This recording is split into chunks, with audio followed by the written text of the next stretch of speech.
أبي أعلمكم 3 كلمات وايد تفيدكم في اللغة الفارسية. يلا نبدي.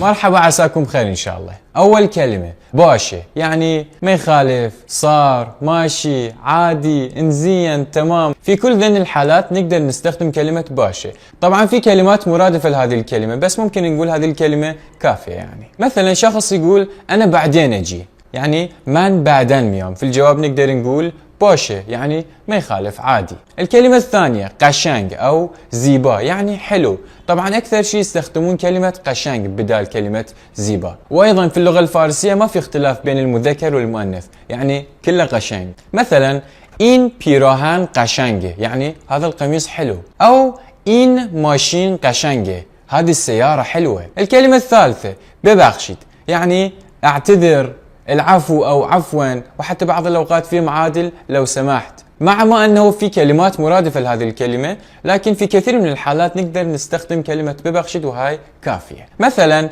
ببخشت اسم شما چیه؟ العفو، شو اسمك؟ أو مثلا ببخشت حواسم نبود، العفو ما كنت منتبه. طيب عرفتوا هذه الكلمات؟ تمام؟ انزين، كتبوا لي هذه العبارة باللغة الفارسية. أبي أقول هذه المنطقة مو حلوة، هذه المنطقة مو حلوة. شو لازم أقول في اللغة الفارسية؟ كتبوا لي بالتعليقات.